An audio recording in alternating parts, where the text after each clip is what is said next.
Welcome back viewers, آپ دیکھ رہے ہیں چینل لٹریچر لور اور میں ہوں آپ کے ساتھ انتظار حسین مترومہ۔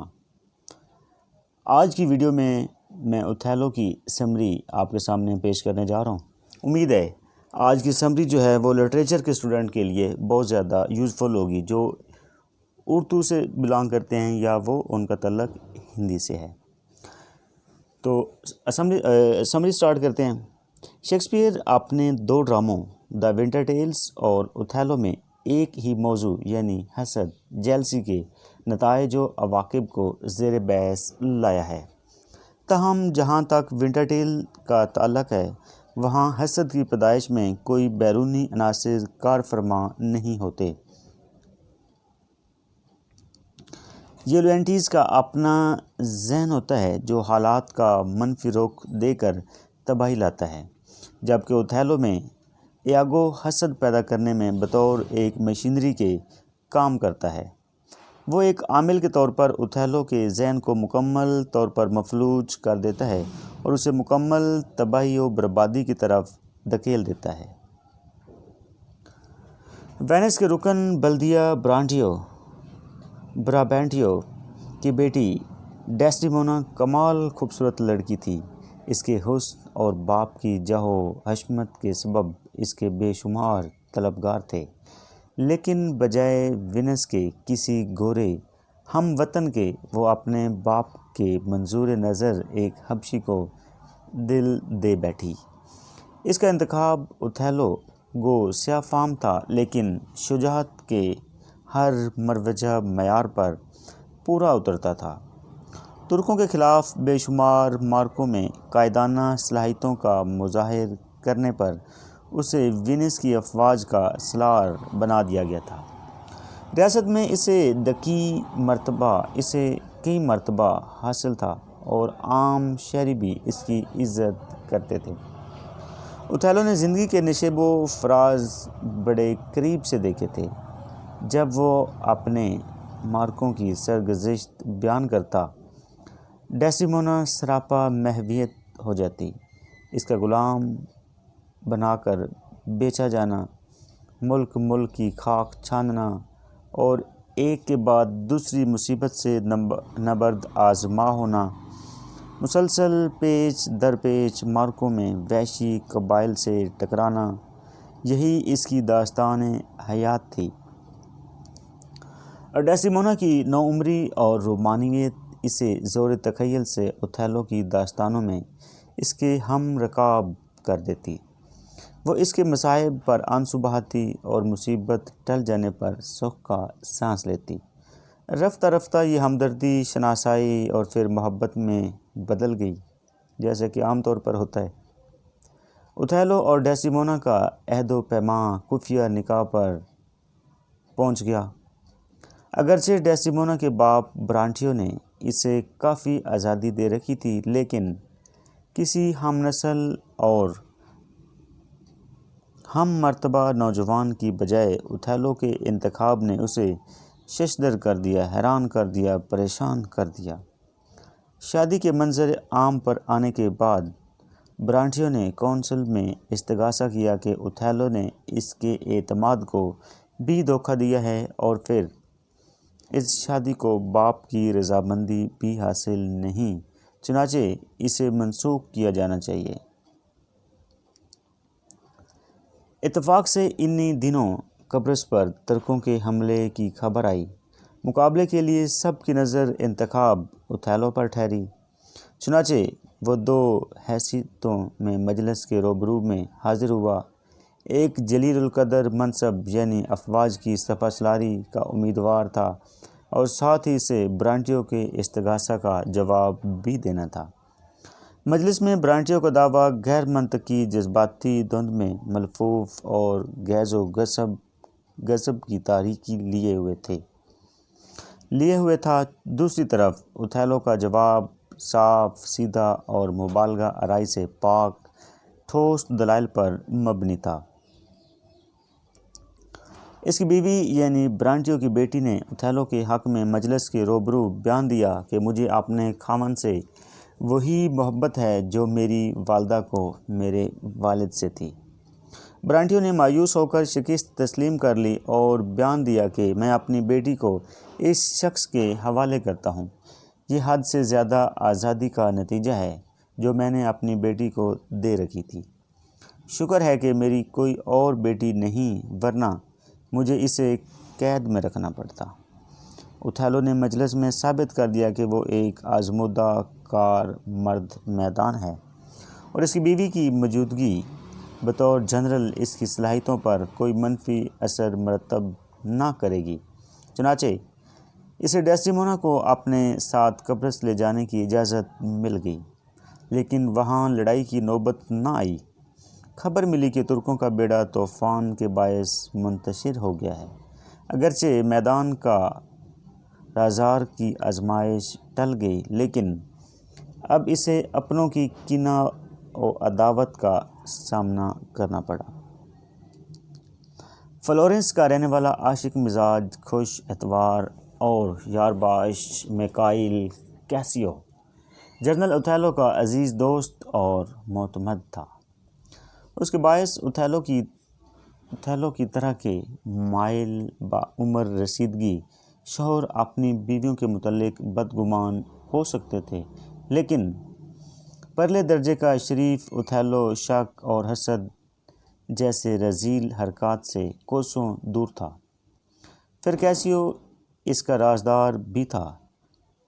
کم گو اوتھیلو اس کی زبانی اپنی محبت کا اظہار کرتا رہا تھا۔ چنانچہ کیسیو اور ڈیسڈیمونا میں ایک نوع کی بے تکلفی بھی تھی اور وہ اس کا شریک حرف و حکایت بھی تھا۔ اوتھیلو نے حال ہی میں اسے اپنا نائب مقرر کیا تھا۔ اوتھیلو کی فوج میں ایک شخص ایاگو بھی تھا جس کی مدت ملازمت کیسیو سے زیادہ تھی۔ وہ اوتھیلو کی نیابت کا اپنا حق سمجھتا تھا۔ وہ اکثر کیسیو کے ساتھ طعن و تشنیع کے لہجے میں گفتگو کرتا کہ علوم حرب پر اس کی معلومات نوخیز لڑکیوں سے زیادہ نہیں۔ ایاگو کے دل میں ایک بے بنیاد شک یہ بھی تھا کہ اوتھیلو کے اس کی بیوی سے مراسم ہیں۔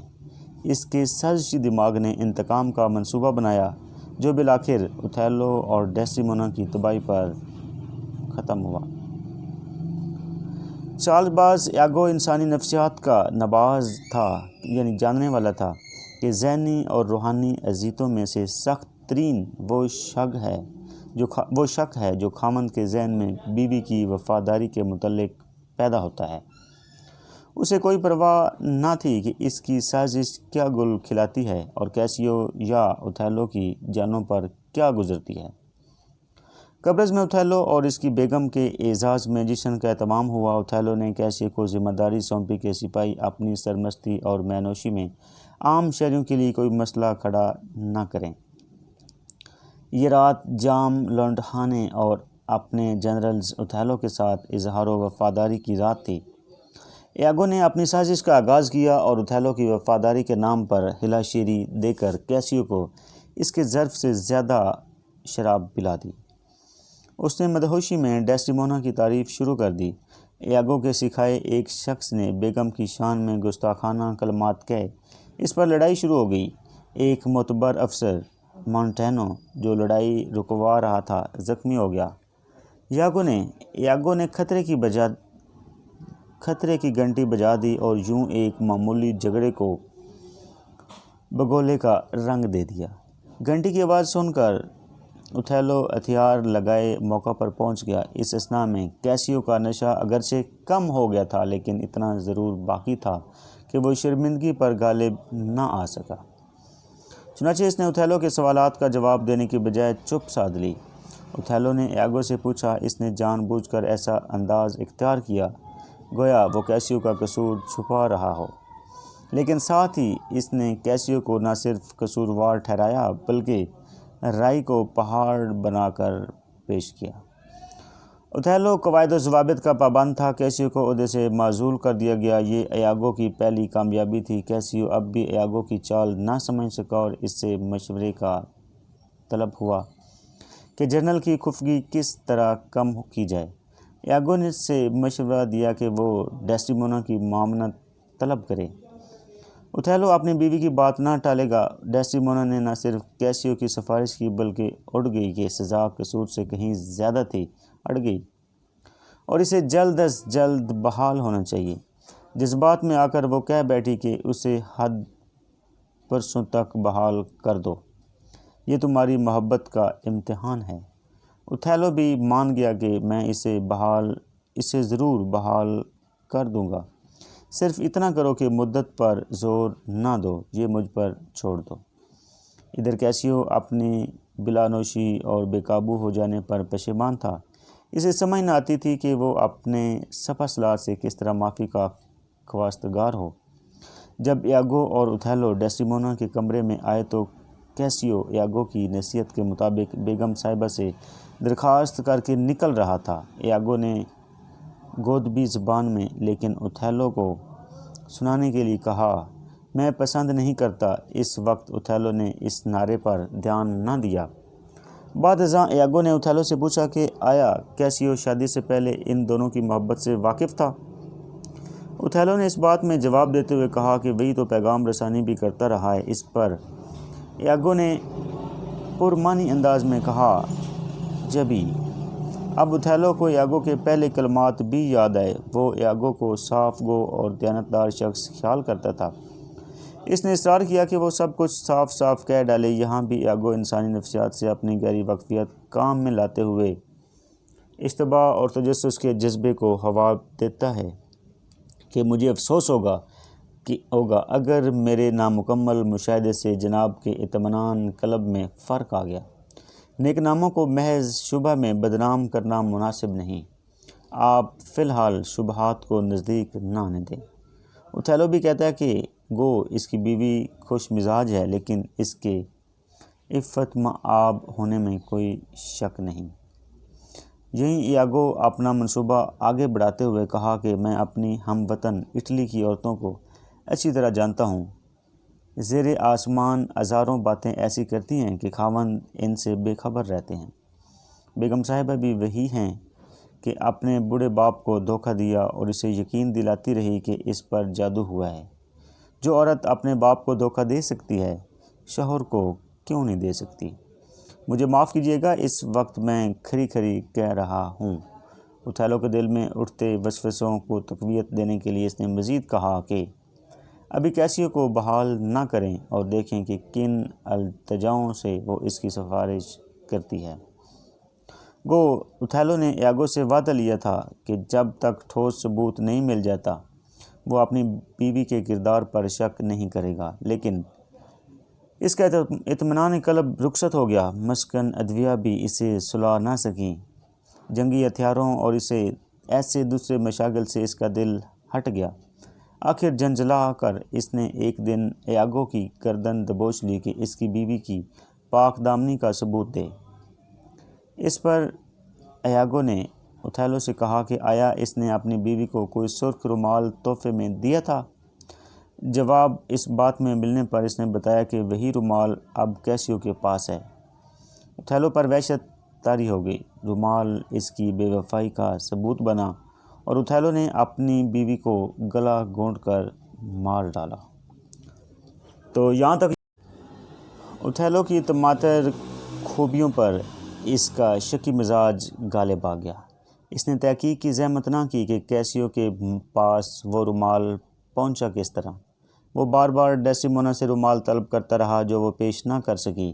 دراصل وہ رومال ایاگو نے اپنی بیوی کی وساطت سے اڑوا لیا تھا۔ اس نے بیوی کو لالچ دیا کہ بغیر ڈیسڈیمونا کے علم میں آئے رومال اس تک پہنچ جائے تو اسی نمونے کا ایک رومال وہ اسے بنوا دے گا۔ بیوی بھی اس دھوکے میں آ گئی۔ ایاگو نے وہ رومال قصداً کیسیو کے راستے میں گرا دیا۔ رومال کیسیو نے اٹھایا اور یوں ایاگو کی سازش مکمل ہو گئی۔